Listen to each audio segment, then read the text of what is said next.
보이신 생명의 길, 나 주님과 함께 상한 마음을 들이며 주님 앞에 나가리. 나의 의로움이 되신 주, 그 이름 예수. 나의 길이 되신 이름 예수.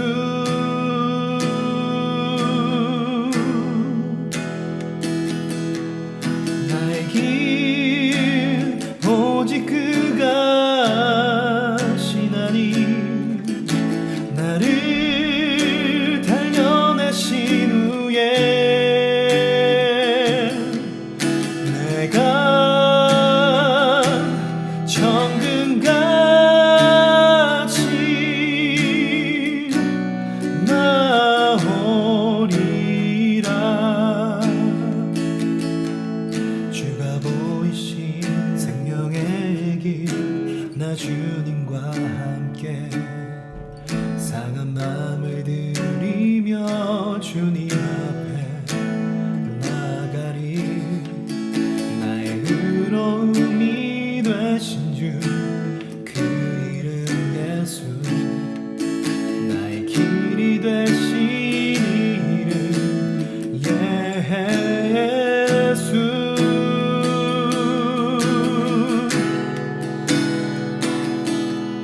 나의 길 오직 그가 시나니, 나를 단련하신 후에 내가 정금같이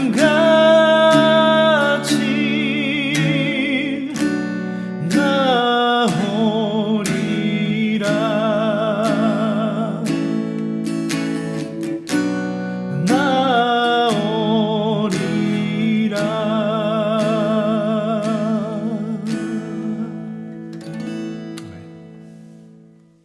예, 안녕하세요.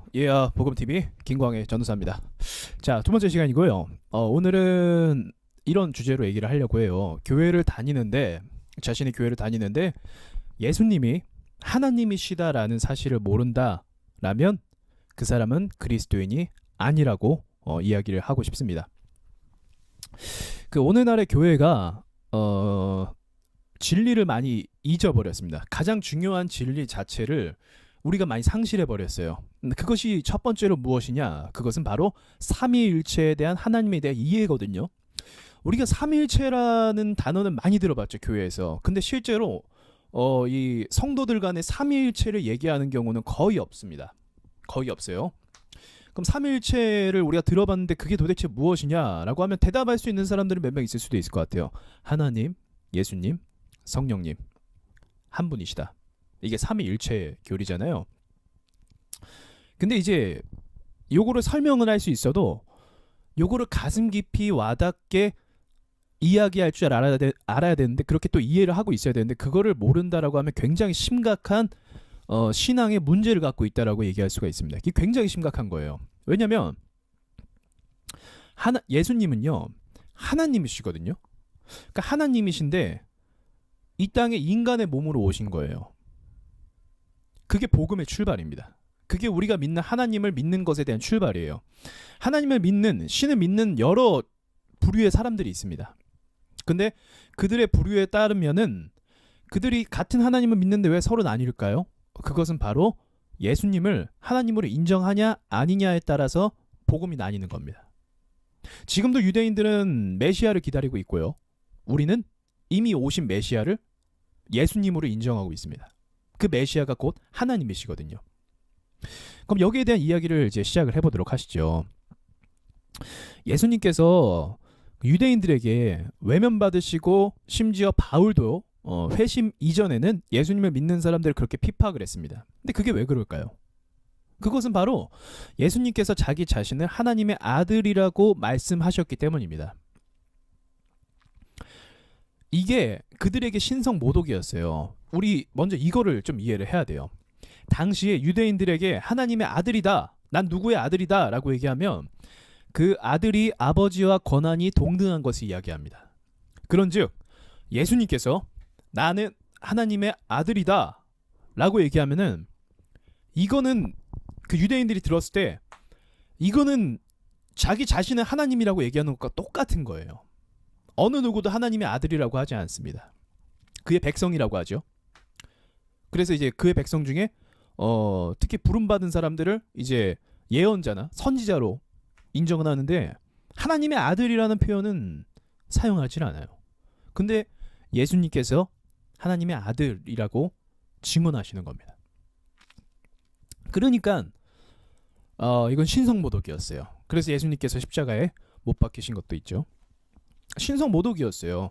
그러니까 유대인들이 예수님을 인정하려면 예수님이 하나님이라는 사실을 인정해야 돼요. 근데 우리 나라에 이제 복음이 들어오면서 성경이 번역되면서 우리 똑같이 아들이라는 표현을 씁니다. 근데 문화적 차이가 있는 거예요.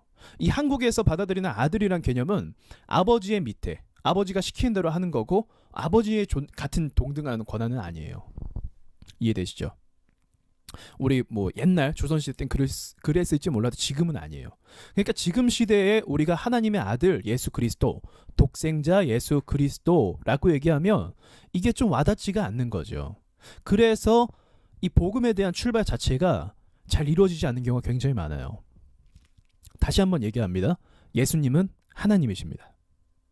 삼위일체, 우리 인정하죠 다. 삼위일체 교리, 성부와 성자와 성령, 그 세 분이 한 분이라는 거예요.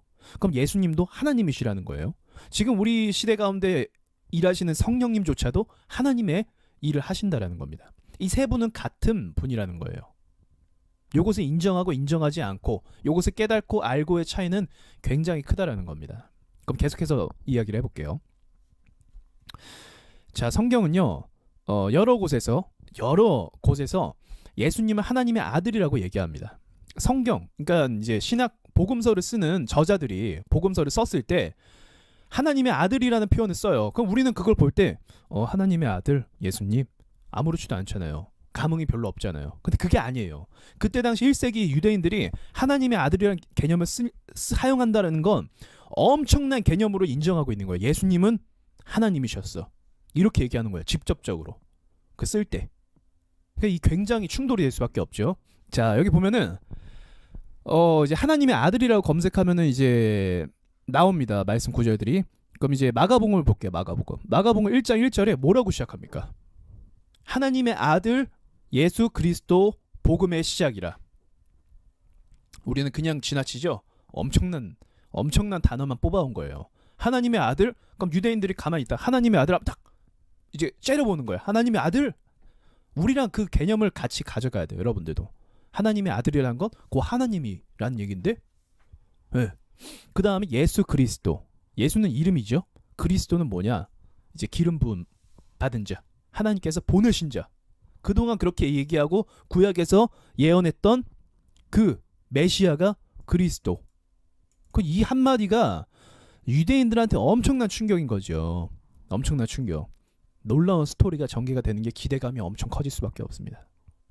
하나님이 인간을 구원하시려 이 땅에 오신 예수님이신데 그분의 우리를 구원을 향한 이야기가 시작이 되는구나. 마가복음 1장 1절이 그렇게 얘기하는 거예요. 엄청난 거죠.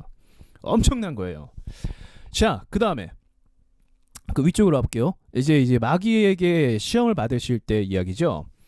자, 시험하는 자가 나와 이르되 내가 만일 하나님의 아들이거든. 마귀는요 하나님의 아들인 걸 알고 있어요. 지금 보시면 어딨나요?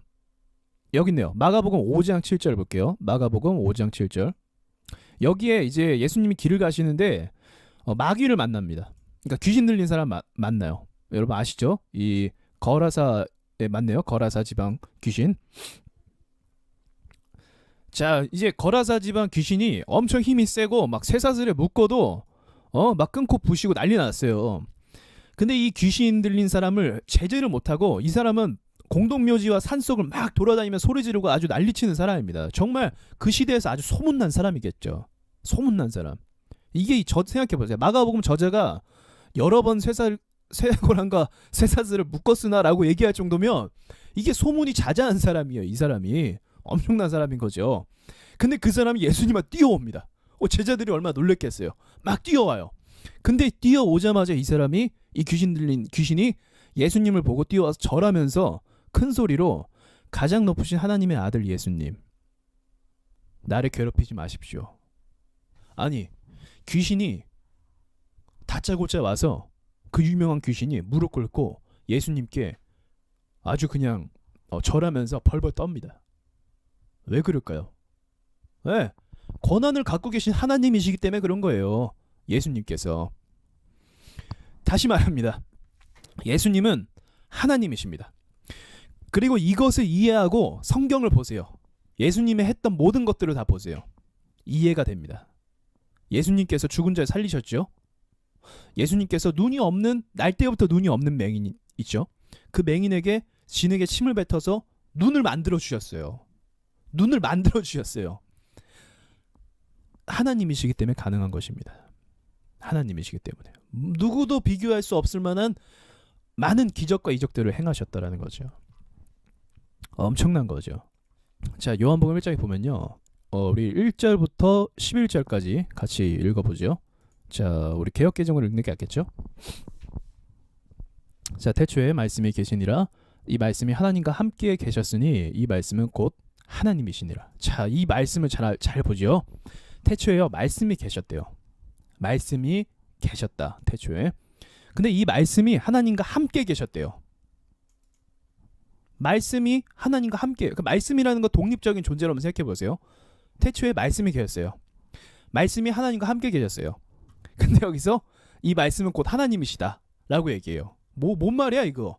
그러니까 이 얘기죠. 말씀이 독립적인 존재가 있었는데, 말씀이 있었는데 이 말씀이 하나님과 함께 계셨는데 이 말씀도 하나님이다.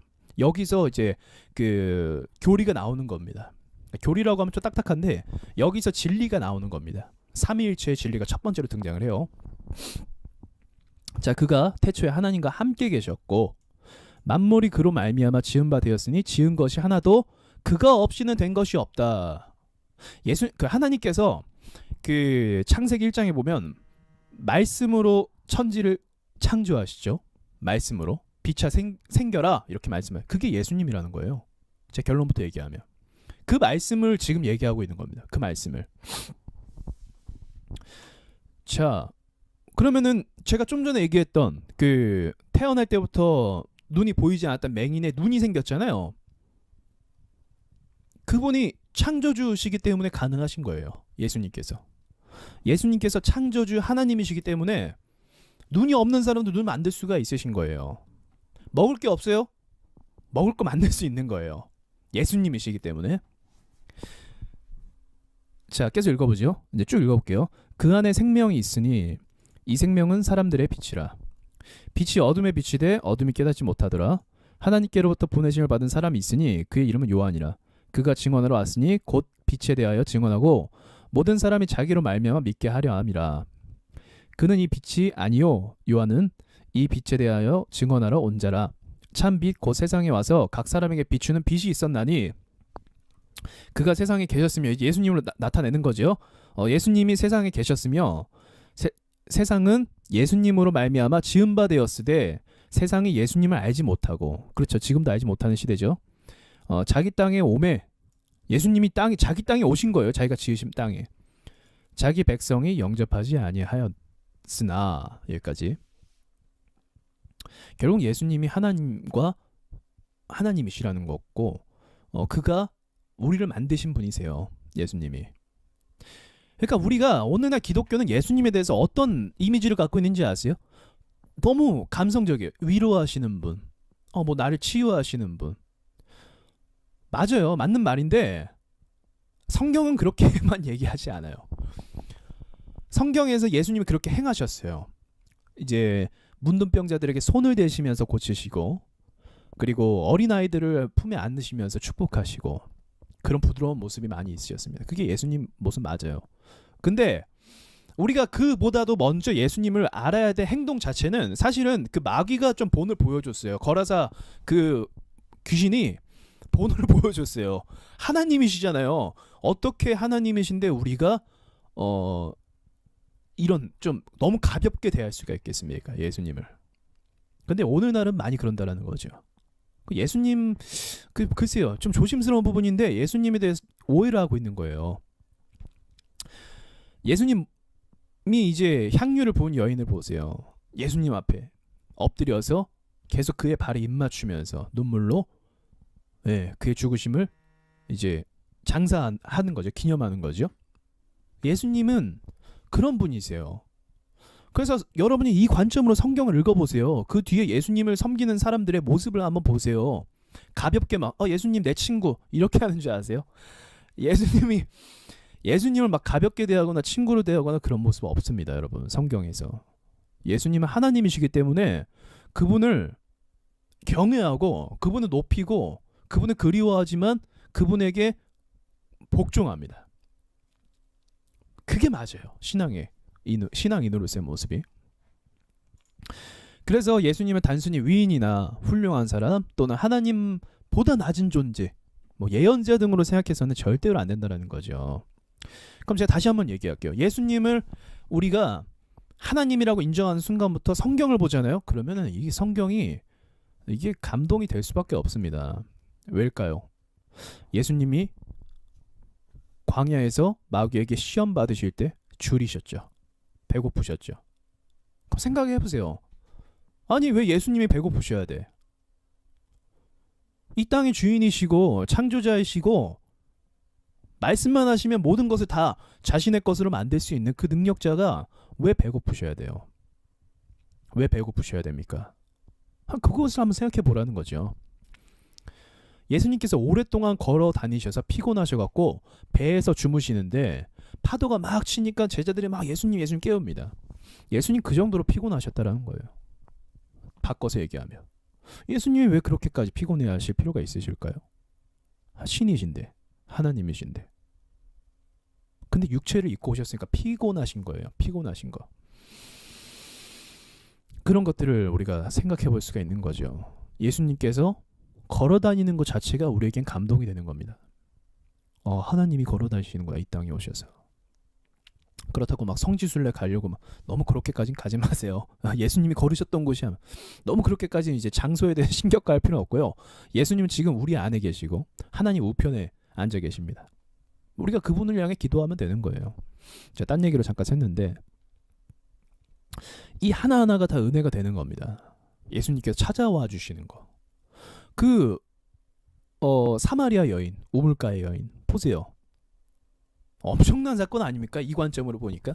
와, 예수님이 과부인 나를, 남편이 계속 바뀌었지만 사람들은 나를 욕하고 손가락질해서 아무도 없는 시간대인 우물가에 와서 혼자 우물을 기르고 있는데 그때 자기와 상종도 안 하는 유대 전통 남자가 와서 자기한테 말을 겁니다. 근데 그분이 하나님이세요. 이 엄청난 거죠. 그 여자는 이제 나중에 예수님을 알게 되고 예수님 영접하게 되는데 그 뒤에 아마 하늘나라에 가서 하나님께 막 말씀하셨어요. 그때 저한테 찾아오신 하나님께 감사합니다라고 얘기했을 거예요. 그런 분이신 거래요. 엄청난 사건으로 다 보이게 됩니다. 예수님께서 조롱당하시고 책찍질 당하셨다? 이거는 말도 안 되는 거죠. 자기가 지은 사람들인데 그 사람들의 머리털 하나까지도 다 알고 계신 그 예수님이 그들에게 조롱당하시고 그들에게 핍박을 당하신 겁니다. 말이 안 되는 거죠. 그런 예수님이 우리를 위해 죽으셨다고 한다면 우리가 그분에게 어떻게 순종하지 않을 수가 있겠습니까? 그죠? 삼위일체 교리는요. 삼위일체 교리는 나중에 삼위일체 교리에 대해서 또 구체적으로 한번 얘기해 볼게요. 삼위일체 하나님은요.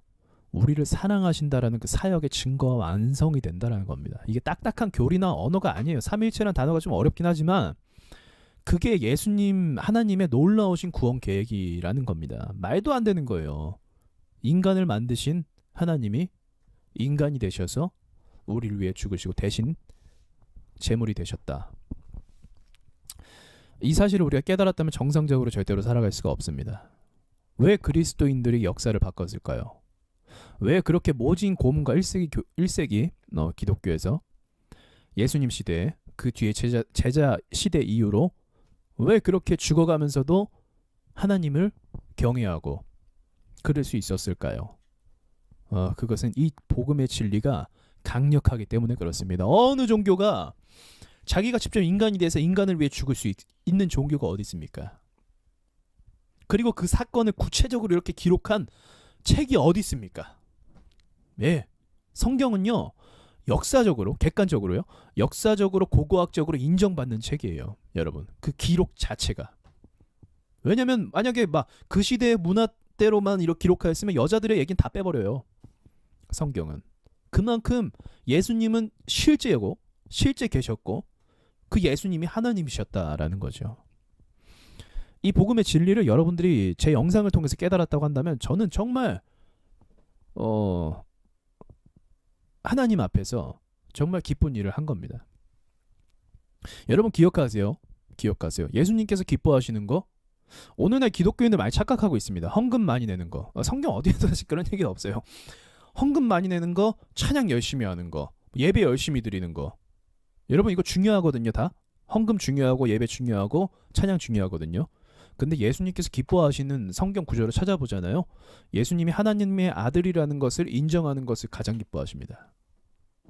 베드로의 고백을 마저 볼게요. 예수님께서 제자들한테 묻습니다. 얘들아, 사람들이 나를 누구라고 하냐? 그러니까 제자들이 대답합니다.